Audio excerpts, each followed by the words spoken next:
एक सेठ था। सेठ बूढ़ा हो चला था। एक दिन उसने अपनी सेठानी से कहा, अब हमारी जिंदगी न जाने कितने दिन की शेष रह गई है। अतः अब हमें अपने लड़के किरोड़ीमल की शादी किसी सुंदर सी लड़की के साथ कर देनी चाहिए, ताकि जीते जी हम अपने पुत्र का घर बसाकर आराम से मर सके और पितर ऋण से उऋणी हो जाएं। उसकी बात सुनकर शांति देवी ने कहा, ये तो आपने अच्छी बात सोची जी। मैं भी यही चाहती हूँ। आप कल ही हमारे दूर के रिश्तेदार सेठ घीसाराम से मिल लो, उसकी बेटी लक्ष्मी भी अब तो जवान हो गई होगी, वो इस रिश्ते से कतई इनकार नहीं करेगा। दूसरे ही दिन सेठ दुर्गा प्रसाद अपने दूर के रिश्तेदार घीसाराम के घर गया और अपने लड़के किरोड़ीमल के लिए घीसाराम की लड़की लक्ष्मी का हाथ मांग लिया। घीसाराम अपनी लड़की लक्ष्मी का हाथ किरोड़ीमल के हाथ में देने के लिए तैयार हो गया। विधि विधान के साथ सेठ घीसाराम ने अपनी लड़की की शादी किरोड़ीमल के साथ कर दी। सेठ घीसाराम की लड़की का जैसा नाम था वह वास्तव में लक्ष्मी नाम के अनुरूप ही था। वह सुंदर, सुशील, सर्वगुण संपन्न थी। शादी के बाद लक्ष्मी कुछ दिन ससुराल रहकर वापस अपने पिता के घर चली गई। कुछ दिन बाद सेठ दुर्गा प्रसाद ने अपने बेटे से किरोड़ीमल से कहा, देखो बेटा किरोड़ी, अब हमारा कुछ नहीं पता कि हम कब स्वर्ग सिधार जाएं। हम चाहते हैं कि मरने से पूर्व अपनी पुत्रवधू को देख लें। ये सुनकर किरोड़ीमल अपनी पत्नी लक्ष्मी देवी को लेने के लिए चल देता है। उसके 2-3 दिन बीतने पर उसके पिता दुर्गा प्रसाद स्वर्ग सिधार गया। उसके जाने के गम में उसकी पत्नी शांति भी स्वर्ग सिधार गई। अब दोनों का दाह संस्कार कर दिया गया। किरोड़ीमल के पास इसकी कोई खबर नहीं पहुंचाई गई।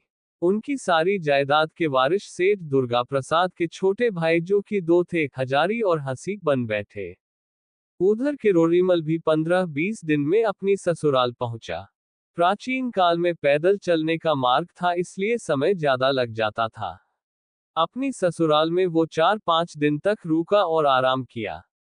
उसने अपने ससुर सेठ घीसाराम से एक दिन कहा, देखिए पिताजी, मेरे माता पिता की हालत नाजुक है, अतः मेरा आपसे हाथ जोड़कर निवेदन है कि आप अपनी लड़की लक्ष्मी को जल्दी से तैयार कर दें। मैं कल सुबह जल्द ही यहाँ से रवाना हो जाऊंगा।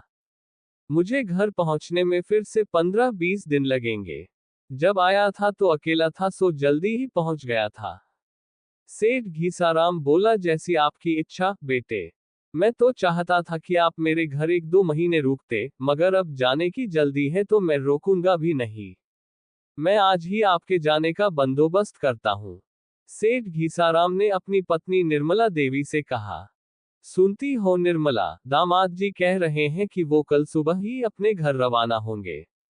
अपने माँ बाप अर्थात समधी और समधन की हालत नाजुक बता रहा है। अतः तुम लक्ष्मी बेटी को तैयार कर देना। कल सुबह ही चले जाएंगे।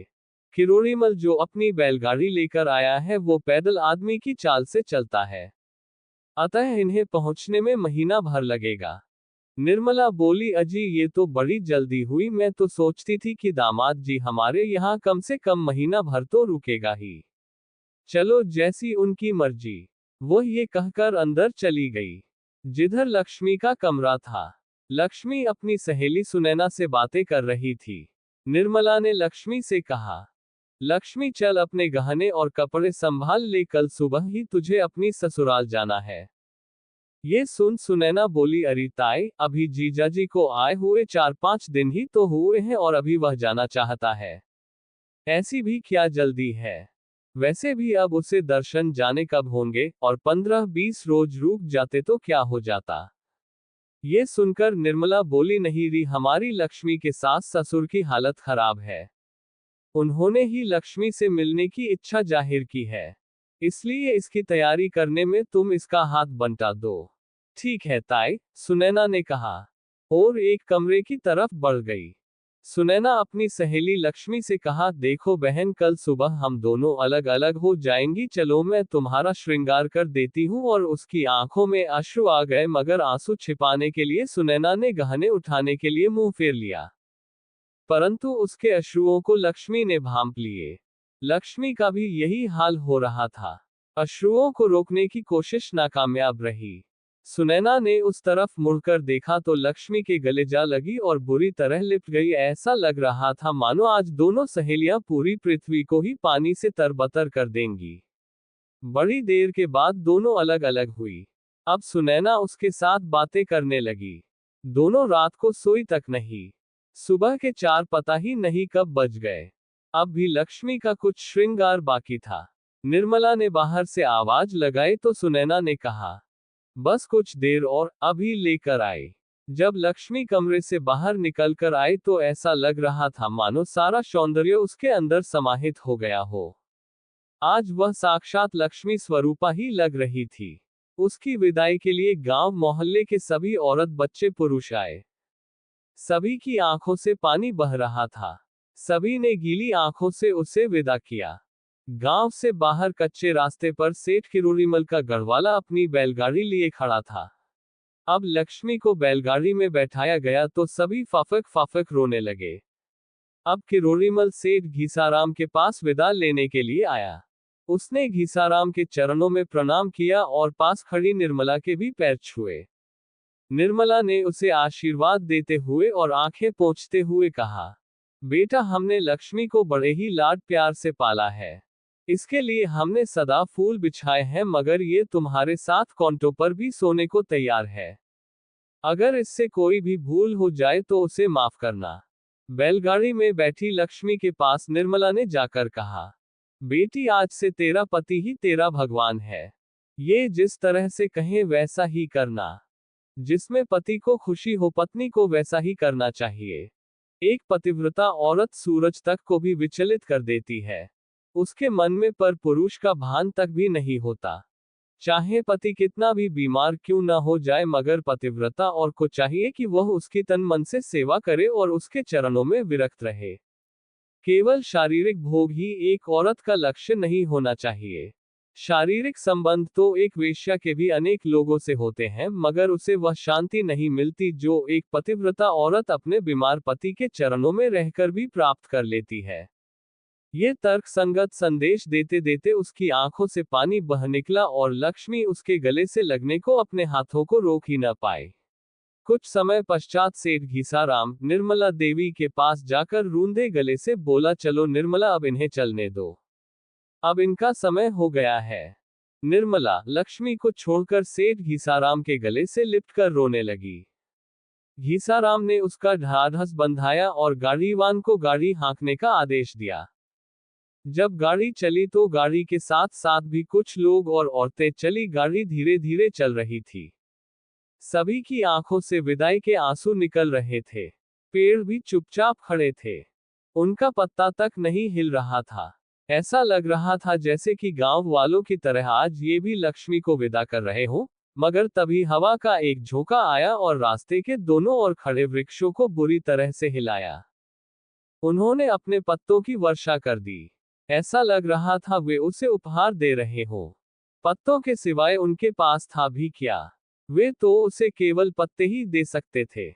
करीब 1 महीने के सफर के बाद ही वे अपने घर पहुंचे।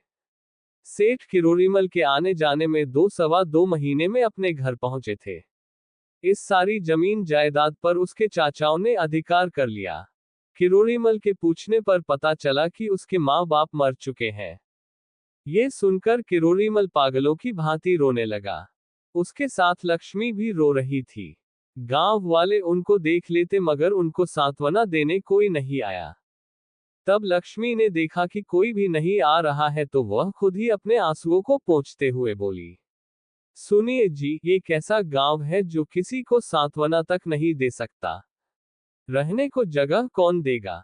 ये मेरे कुछ रुपए हैं जो मेरी माँ ने विदा करते समय दिए थे। ये लो, इनसे आप भोजन का प्रबंध करो। दोनों गांव से बाहर आ गए। वहीं पर जमीन से झाड़ झंखाड़ को उखाड़ कर उस जगह की सफाई की। वहां पर रहने के लिए एक छप्पर डाला और दोनों वहीं पर रहने लगे। एक दिन लक्ष्मी ने अपने पति किरोड़ीमल को एक कागज देते हुए कहा, देखो जी, ये हुंडी है। अब आप इस हुंडी को बाजार में लेकर जाएं और बेच देना, पर एक बात और, इसे 100 रुपए से कम मत बेचना। और हाँ, शाम तक आप इसे जरूर से जरूर बेच कर आना।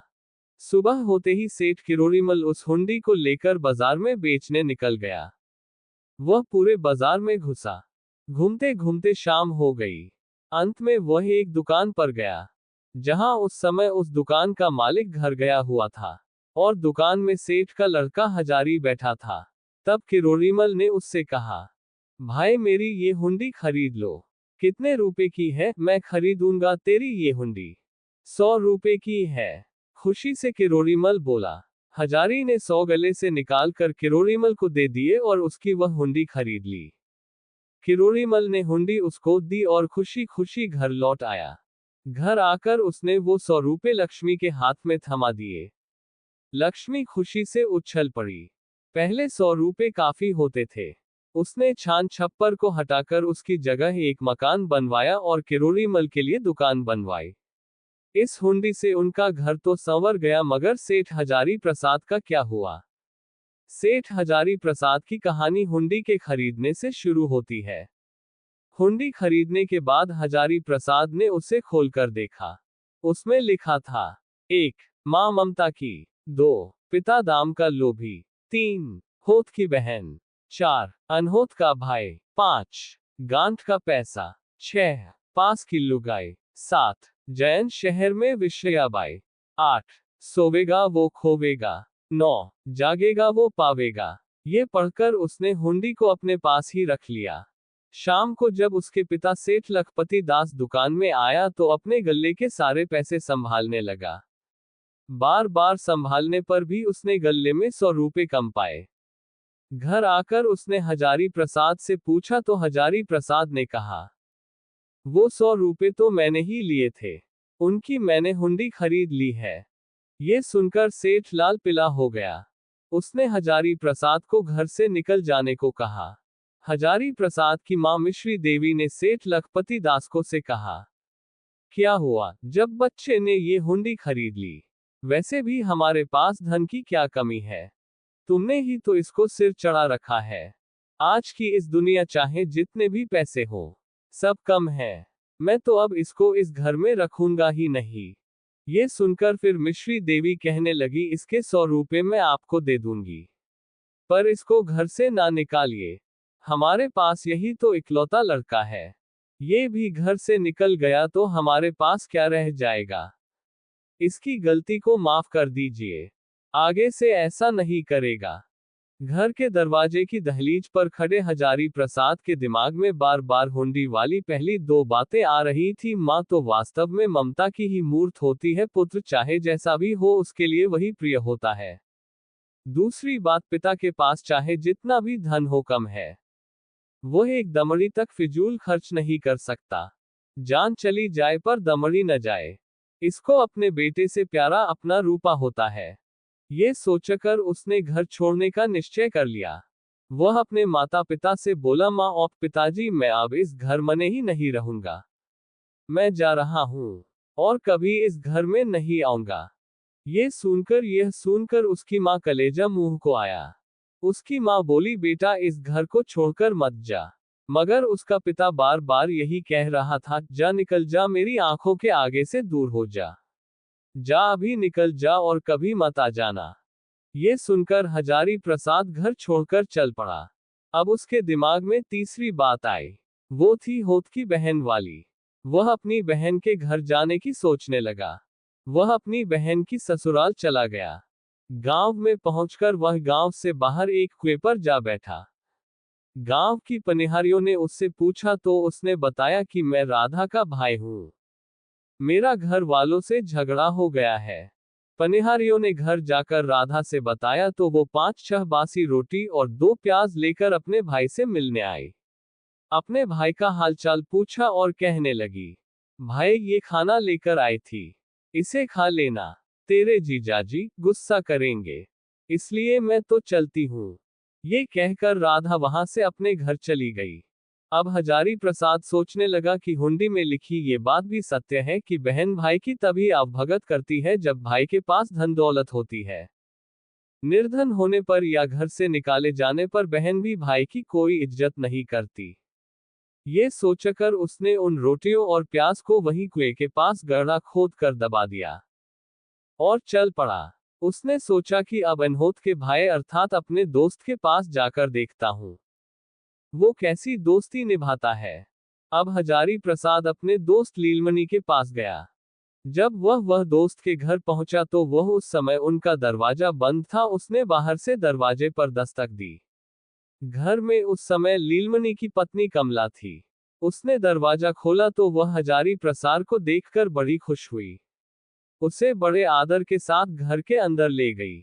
उसे खाना खिलाया और आराम से बिठाया। इतने में बाहर से लीलमणि भी आ गया। लीलमणि ने जब अपने दोस्त हजारी प्रसाद को देखा तो उसके गले से लिपट गया।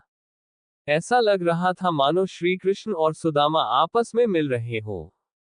गले से बिछुड़कर आपस में हालचाल पूछा।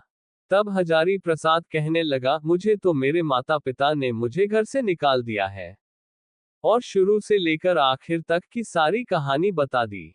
ये सुनकर उसके दोस्त लीलमणि ने कहा, कोई बात नहीं, तुम्हारे पिता ने तुम्हें निकाल दिया तो क्या है, मेरे साथ रहो। कल सुबह ही मैं अपने गांव में कोई अच्छी सी दुकान देखकर उसमें तुम्हारा सामान रखवा दूंगा। यदि कोई इच्छा हो तो कहो, तुम्हारी हर इच्छा पूरा करना मेरा फर्ज है। काम तो कोई जरूरी भी नहीं है, यदि चाहो तो करो, नहीं तो चाहे जितने दिन भी रहो घर तुम्हारा ही है। भगवान की दया से बहुत धन है हमारे पास। तुम्हारी भाभी तुम्हारी हर प्रकार से सेवा करेगी। इससे कोई गलती हो जाए तो मुझसे कहना। कमला बोली, देखिए जी, मेरी तरफ से इनको कोई शिकायत नहीं होगी।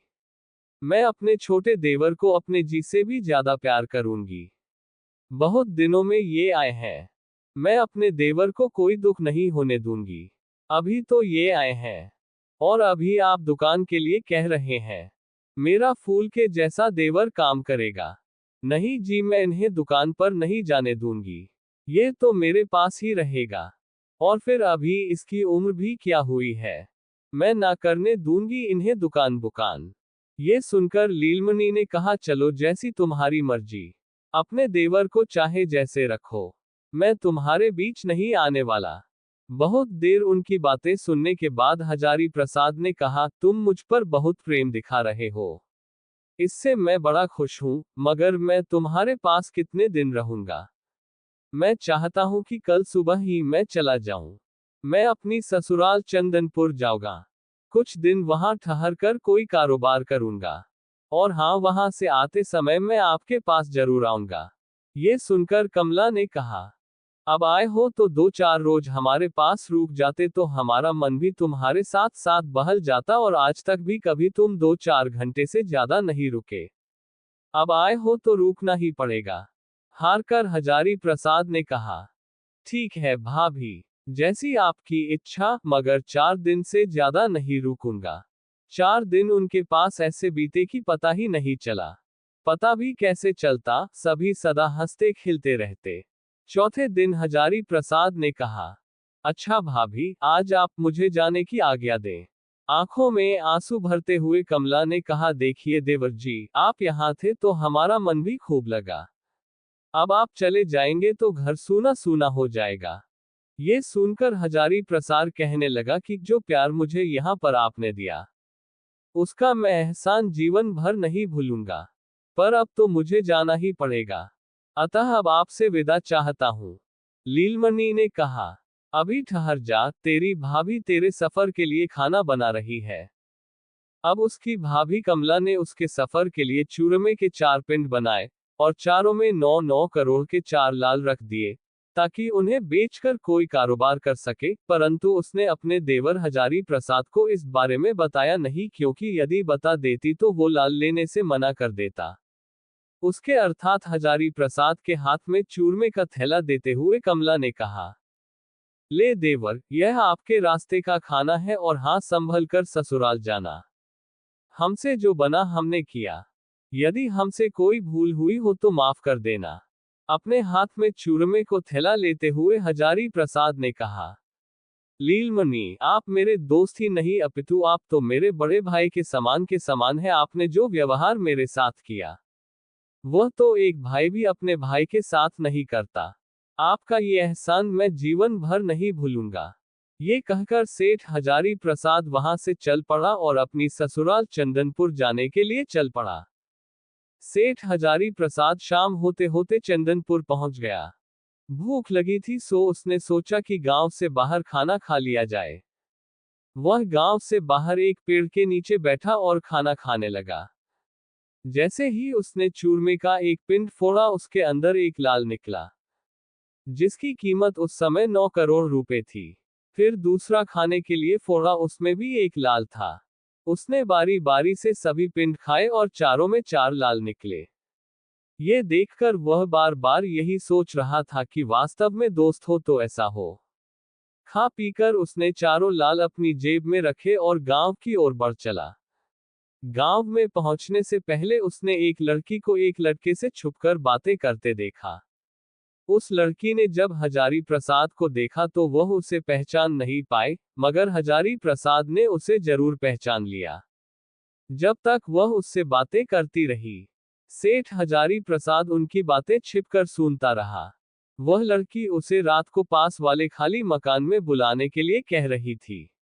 इतना कहकर वह जैसे ही मुड़ी, हजारी प्रसाद ने कहा, तुम लाजवंती हो ना? सेठ धर्मचंद की पुत्री। लाजवंती ने सोचा, ये पुरुष कौन है जो मुझे इतना जानता है। गौर से देखने पर उसे पता चला कि यह तो उसका पति हजारी प्रसाद है, और यह उसे मरवाने के साथ साथ उसके घर वालों की बड़ी बदनामी करेगा। ये सोचकर और खुद को बचाने की चक्कर में वह जोर जोर से चिल्लाने लगी, बचाओ बचाओ बचाओ। रात के अंधेरे में यह अजनबी मुझे छेड़ रहा है। गांव के सभी लोग इकट्ठा हुए। सभी ने उसको पकड़े हुए देखा। उसी समय सिपाही बुलाकर हजारी प्रसाद को जेल में बंद कर दिया गया। सेठ हजारी प्रसाद ने एक भले युवक को बुलाकर पूछा कि ये बताओ, ये लड़की कौन है और किसकी पुत्री है? तब उस भले आदमी ने कहा कि ये सेठ धर्मचंद की पुत्री है, लाजवंती। बड़ी शरीफ है, परंतु आज तुमने तो सारी सीमाएं तोड़ दी। क्या इज्जत रहेगी हमारे गांव में इसकी? जब इसके ससुराल वालों को ये खबर पता चलेगी तो पता नहीं ये हमारे गांव की इस लड़की को ले भी जाएंगे या नहीं। दूसरे दिन हजारी प्रसाद को राजा के पास ले जाया गया। एक तरफ लाजवंती तो दूसरी तरफ हजारी प्रसाद था। राजा ने लाजवंती से पूछा तो उसने वही शाम वाली बातें बताई और पूरी सभा में कहा, इस विषय में मेरे माँ बाप को कोई न बताए, अन्यथा उनके दिल पर क्या बीतेगी। राजा ने हजारी प्रसाद से पूछा, तुम्हें इस विषय में कुछ कहना है? हजारी प्रसाद ने ना में सिर हिलाया। अब राजा ने कहा, इस युवक ने हमारे राज्य के गांव में हमारी प्रजा, हमारी बेटी और हमारी इज्जत की तरफ आंख उठाई है। हम इसे सूली तोड़ने अर्थात फांसी की सजा सुनाते हैं। इसे आज शाम को जल्लाद फांसी पर लटका दे। ये हमारा हुक्म है। अब हजारी प्रसाद को जल्लादों के सुपुर्द कर दिया गया। जल्लाद उसे फांसी वाले कमरे में लेकर गए। अब 4 जल्लादों को देखकर वह सोचने लगा, ये तो मुझे सचमुच ही मार देंगे। यदि ये मुझे छोड़ दे तो इसके बदले मैं इन्हें 4 लाल भी दे सकता हूं। धन तो आने जाने वाली चीज है। आज मेरे पास है, कल किसी और के पास होगी, मगर जिंदगी तो केवल एक बार ही मिलती है। ये सोचकर उसने जल्लादों को पास बुलाया और पूछा कि आप जल्लाद है, इसलिए आप मेरे सवाल का जवाब दे। मुझे मारकर आपको क्या मिलेगा? जल्लादों ने कहा, हमें कुछ नहीं मिलेगा, मगर ये राजाज्ञा है, इसे तो मानना ही पड़ेगा। यदि तुम मुझे छोड़ तो मैं तुम्हें 9 करोड़ के 4 लाल दे सकता हूं, जिन्हें तुम आपस में बांट लेना और इस जल्लाद वाले घृणित काम को छोड़कर कोई अच्छा सा काम करना। एक जल्लाद ने पूछा, हमारा राजा यदि पूछेगा कि क्या हमने उस आदमी को मार दिया तो हम क्या जवाब देंगे? तो राजा से कहना कि हमने उसे मारकर कुएं में डाल दिया है, और राजा की नौकरी छोड़कर आराम की जिंदगी बसर करना, हजारी प्रसाद ने कहा। जल्लादों ने उसकी बात मान ली और एक एक लाल लेकर उसे छोड़ दिया। वह उसी रात को वहां से अर्थात चंदनपुर गांव को छोड़कर उज्जैन नगर जाने के लिए रवाना हो लिया। परंतु उसके मन में बार बार यही सवाल आ रहा था कि यदि पास में पैसा हो तो वह कहीं भी काम आ सकता है। जैसे आज इस धन ने मेरी जान बचाई है, और दूसरी बात ये कि औरत चाहे कैसी भी हो, सर्वगुण संपन्न या सभी लक्षणों से युक्त, वह यदि अपने से दूर रखी जाए तो इन्हीं गुणों के आड़ में वह कुलटास्त्र बन जाती है, और समय आने पर वह अपने पति तक को नहीं छोड़ती। वह नागिन बन जाती है और अपने सगे संबंधियों या माँ बाप को भी डस लेती है। औरत जब तक ही औरत रहती है तब तक वह अपने पति के साथ रहती है। पति से दूर रहने पर वह चरित्रवान होने पर भी दुष्चरित्र या कुलटा स्त्री बन जाती है। 7-8 दिन के सफर के बाद ही वह उज्जैन नगरी में पहुंच गया। वहां के राजा प्रताप सिंह की एक बेटी थी, जिसका नाम था विश्वयाबाई। राजा ने शहर के बीचों बीच अपनी बेटी विश्वयाबाई के लिए एक महल बनवाया था। विश्वयाबाई उसी महल में रहती थी। वह रोज एक आदमी की बलि मांगती थी। हजारी प्रसाद जैसे ही उस नगर में दाखिल हुआ तो उसे किसी स्त्री के रुदन की आवाज सुनाई दी। वह उस आवाज को सुनकर उस आवाज की दिशा की तरफ बढ़ चला। कुछ ही देर में वह उस घर के सामने था जहां से वह रोने की आवाज आ रही थी। उस घर में कमरे के नाम के पर एक छप्पर बना हुआ था। छप्पर पर कहीं फूस था तो कहीं पर बिना फूस के ही था। आंगन के नाम पर एक चौड़ा सा आंगन था। आंगन के बीच में एक जगह पर एक बुढ़िया अपने 16-17 साल के पोते को नहला रही थी और जोर जोर से रो रही थी। साथ साथ कह रही थी, आज आखिरी दिन मैं तुझे नहला रही हूं। आज शाम को ही तू विश्वयाबाई की भेंट चढ़ जाएगा। वह लड़की बेवा तो मुझे पहले ही कर चुकी थी, आज तुम्हारे जाने के बाद मैं निपुती भी हो जाऊंगी। कोई निपुती नहीं कर सकता है माँ। आपके बेटे की जगह आज मैं वहां जाऊंगा। आपका पुत्र आपके पास ही रहेगा। आज उस विश्वयाबाई के बारे जरा विस्तार से बताए माँ। बुढ़िया कहने लगी, आप कौन है बेटा? रूंधे गले से आवाज आई। बेटा तो मेरा ही जाएगा। आप जाएं या ये मेरा बेटा गौतम। तुमने भी तो मुझे माँ ही कहा है, अतः तुम भी मेरे बेटे ही हो। हजारी प्रसाद ने कहा, माँ मेरा नाम हजारी प्रसाद है। मैं गौतम का बड़ा भाई हूँ, अतः गौतम से पहले मैं वहां जाऊंगा। बड़े का कर्तव्य है कि वह अपने छोटे भाई की रक्षा करे, और फिर जिसकी मौत आई है उसे कौन बचा सकता है, और जिसकी मौत नहीं उसे कौन मार सकता है। अतः अब आप गौतम को छोड़े और मुझे नहलाकर तैयार कीजिए। अब तो बुढ़िया जोर जोर से रोने लगी। नहीं बेटा, मैं तुझे वहां नहीं भेज सकती। अच्छा ठीक है, मुझे वहां मत भेजना, पर मुझे नहला सकती है ना आप?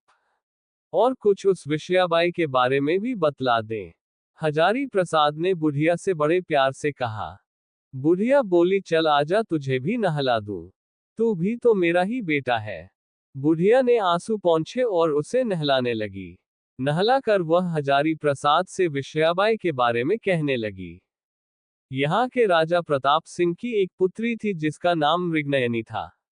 12-13 साल की उम्र में उसके अंदर एक शैतान आत्मा घुस गई, और उस दिन से वह रोज एक नरबली मांगती है। राजा ने उसके लिए अलग से एक महल बनवा दिया है। वह लड़की वहीं पर अचेत मुद्रा मने पड़ी रहती है। राजा उसके लिए रोज एक नरबली भेजता है। वह हर आदमी को अपने विष से मारती है, इसलिए उसका नाम विश्वयाबाई पड़ा है। आज गौतम की बारी है। ये कहकर फिर से बुढ़िया फफक पड़ी। आप रोइए मत माँ, आपके पुत्र को कुछ नहीं होगा। मैं जाऊंगा इसकी जगह। भगवान से प्रार्थना कीजिए कि मैं सही सलामत बाहर आऊं। अब संध्या हो गई है, अतः माँ मुझे चलने की आज्ञा दीजिए। बुढ़िया ने रोते रोते उससे विदा किया। आप मत रोइए माँ, कल सुबह मैं जिंदा वापस लौटूंगा। जब हजारी प्रसाद विश्वयाबाई के महल की तरफ चला तो वहां का राजा प्रताप सिंह उसे रास्ते में मिला। प्रताप सिंह ने पूछा कि आप कौन है? आज तो बुढ़िया के बेटे गौतम की बारी थी। तुम तो गौतम नहीं लगते। बताओ अजनबी तुम कौन हो? जी आपने ठीक पहचाना, मैं यहाँ का नहीं हूँ। मेरा नाम हजारी प्रसाद है। गौतम की माँ का रुदन मुझसे देखा नहीं गया, इसलिए मैं उसके बेटे गौतम की जगह खुद यहाँ आया हूँ। राजा ने कहा, कल फिर बुढ़िया कम बेटे गौतम की बारी आएगी। आज तो तुमने उसे बचा लिया, कल कौन उससे बचाएगा? ये सुनकर हजारी प्रसाद बोला, ऐसी नौबत ही नहीं आएगी। मैं इसकी तह तक जाकर उस शैतान का खात्मा करके ही लौटूंगा। आप भगवान से प्रार्थना करें कि मैं आपकी बेटी को भी उस शैतान के चंगुल से बचा सकूं। राजा ने कहा, यदि तुम उस शैतान को खत्म कर दोगे और मेरी बेटी को नींद से निजात दिला दोगे तो मैं शपथ खाता हूं कि मैं अपनी बेटी मृगनयनी की शादी तेरे साथ ही कर दूंगा और अपने राज्य का आधा भाग भी तुझे उपहार स्वरूप दे दूंगा। ये सुनकर हजारी प्रसाद ने अंदर जाने की राजा से आज्ञा ली। जब हजारी प्रसाद अंदर गया तो अंदर घुप अंधेरा था। हजारी प्रसाद ने टटोलते हुए वहां पर एक मशाल ढूंढी, पत्थरों को टकराकर मशाल जलाई। कुछ रोशनी हुई, उसमें विषयाबाई को देखा तो वह उस पर आसक्त हो गया। वह लड़की निद्रा में थी, मगर ऐसी लग रही थी कि जैसे उठकर वह अभी उससे बात करेगी। वह बहुत ही सुंदर थी। अप्सरा भी उसके आगे फीकी लगे। वाकई वह बहुत ही सुंदर थी। हजारी प्रसाद उसके निकट जाकर सोने को हुआ तो उसके दिमाग में हुंडी पर लिखे अंतिम शब्द घूमने लगे। जागेगा सो पाएगा और सोएगा वो खोएगा। ये सोचकर मशाल वाले कोने में जाकर बैठ गया। रात को ठीक 12 बजे के करीब उस लड़की विषयाबाई के मुंह से काला सर्प निकलने लगा और हजारी प्रसाद की तरफ बढ़ने लगा। हजारी प्रसाद के पास एक डंडा पड़ा था। हजारी प्रसाद ने डंडा उठाया और उस सांप को दे मारा। वह सांप के फना पर लगा, जिसके लगते ही सांप मर गया। सांप की लंबाई 20 से 25 फीट के करीब होगी, रंग स्याह, वंश करीब 20-25 किलोग्राम था। सारी रात हजारी प्रसाद सोया नहीं। उसे भय था कि कहीं फिर से कोई और सनोप न आ जाए। सुबह हुई, तब तक विषयाबाई की आंखें खुली। उसने हजारी प्रसाद को देखा और पूछा, आप कौन है? यहाँ किस लिए आए हैं? हजारी प्रसाद ने कहा, जी मेरा नाम हजारी प्रसाद है। आपके अंदर ये शैतान काला नाग था जो कि इंसानों की बलि मांगता था। उसी बलि के लिए मैं भी यहाँ आया था, मगर मैंने आज उसे खत्म कर दिया है। आज के बाद यहाँ किसी की भी बलि नहीं चढ़ेगी। अब आप ठीक हैं राजकुमारी जी। चलिए राजमहल चलते हैं। जब दोनों कोठरी से बाहर निकले तो सभी चकित थे, आज यहाँ से यह युवक जिंदा कैसे निकला, और इसके साथ राजकुमारी जी भी जिंदा व स्वस्थ बाहर निकल आई। जब दोनों राजा प्रताप सिंह के सामने गए तो राजा को बड़ी प्रसन्नता हुई और राजा को विस्मय भी हुआ। राजा के पूछने पर हजारी प्रसाद ने सारी कहानी बतला दी। राजा बड़ा ही खुश हुआ। राजा ने कहा, तुमने अपना काम पूरा किया, अब मैं अपना काम पूरा करूंगा। तुम्हारे साथ अपनी बेटी मृगनयनी का विवाह करके कोई अच्छा सा मुहूर्त देखकर मैं अपनी बेटी का विवाह तुम्हारे साथ अवश्य कर दूंगा। राजा से विदा लेकर हजारी प्रसाद बुढ़िया के घर गया। गौतम से मिला और गौतम उसे अपनी माँ के पास लेकर गया। बुढ़िया ने हजारी प्रसाद को छाती से लगा लिया और रोने लगी। हजारी प्रसाद ने उसे चुप करते हुए कहा, देख माँ, मैं जिंदा वापस लौट आया। आप फिर भी रो रही हो। अब तो आप चुप हो जाओ। देखिए मैं जिंदा हूं। अब गौतम को भी कोई खतरा नहीं है। वह भी जिंदा ही रहेगा तेरे पास। कुछ दिन वह बुढ़िया के पास रहा। एक दिन राजा ने राजकुमारी से विवाह का संदेशा बुढ़िया के पास भेजा तो बुढ़िया बड़ी खुश हुई। उसने हजारी प्रसाद का विवाह राजकुमारी से कर दिया। विवाह के बाद आधे राज्य का राजा गौतम को बना दिया और स्वयं मृगनयनी के साथ सुखपूर्वक रहने लगा। एक दिन मृगनयनी ने हजारी से कहा, क्या मेरी ससुराल भी है? इतना सुनकर हजारी प्रसाद ने कहा, हाँ है ना, तेरी ससुराल। तेरी सास है, ससुर है, अर्थात मेरे माँ बाप हैं, सब हैं घर में। तो फिर मैं अपनी ससुराल जाना चाहती हूँ। मुझे अपनी ससुराल जाना है। कृपया मुझे मेरी ससुराल ले चलिए। उसकी जिद पर हजारी प्रसाद ने कहा, स्वामी मैं तो तुम्हारे चरणों के धूल के बराबर भी नहीं हूँ, और ना ही मैं आपके लायक हूँ। मैंने आपको मरवाने की कोशिश की है, अपने यार को बचाया, मगर उसने भी मुझे धोखा दे दिया। वह मुझे गर्भवती करके भाग गया। मैं सोच रही थी कि किसी तरह से आपसे मुलाकात हो और आपसे माफी मांग सकूं। मैंने ऐसी गलती की है जो माफी के लायक तो नहीं है, मगर आप मुझे माफ कर दे तो मैं आराम से मर सकूंगी। हजारी प्रसाद ने कहा, मैं तुझे अपना तो नहीं सकता मगर माफ जरूर किए देता हूं, और हाँ, तुम्हारी इस गलती को किसी और से भी नहीं कहूंगा ताकि तुम्हारी इज्जत दुनिया की नजरों में ज्यों की त्यों बनी रहे। ये सुनकर लाजवंती ने हजारी प्रसाद के चरण छुए और एक तरफ चली गई। गांव से बाहर एक नदी बहती थी। उसकी तेज धार में लाजवंती गुम हो गई। हजारी प्रसाद उसे रोकना चाहा मगर वह तो पानी में ऐसे चली गई जैसे कोई मछली पानी से ऊपर उठकर फिर उसी में विलीन हो जाती है। हजारी प्रसाद कुछ दिन धर्मचंद के यहाँ रुका, फिर विदा ली। सेठ धर्मचंद ने कहा, मेरी बेटी तो रही नहीं मगर मृगनयनी भी मेरी बेटी ही है। मृगनयनी, तुम हमें भी याद कर लेना। विदा लेकर दोनों रथ में सवार हो गए। अब हजारी प्रसाद ने सारथी से कहा, अब आप रथ को मित्रापुर ले चलिए। मित्रापुर मेरे दोस्त का घर है। आपका दोस्त? मृगनयनी बोली, हाँ, मेरा दोस्त लीलमणि, जिसने मुझे भाई से भी बका प्रेम किया। वाकई वो मेरा दोस्त ही नहीं, बड़ा भाई भी है। कुछ ही दिनों में वो मित्रापुर पहुंच गए। आज 13 सालों में वह मित्रापुर आया था।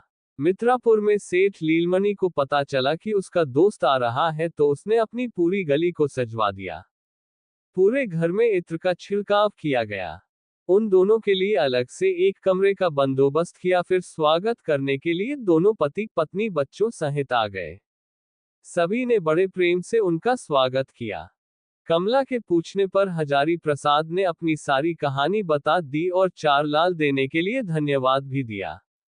वह वहां पर करीब 20-25 दिन रुका।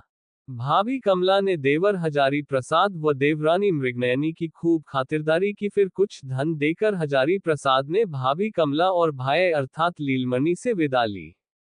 उनके बच्चों को भी आशीर्वाद दिया और वहां से चल पड़े। फिर उसने गाड़ीवान को आदेश दिया कि अब रथ को मेरी बहन की ससुराल खड़गपुर की ओर ले चलिए। कुछ ही दिनों में वे खड़गपुर पहुंच गए और उसी कुएं पर रुके जहां पर हजारी प्रसाद जाते समय रुका था।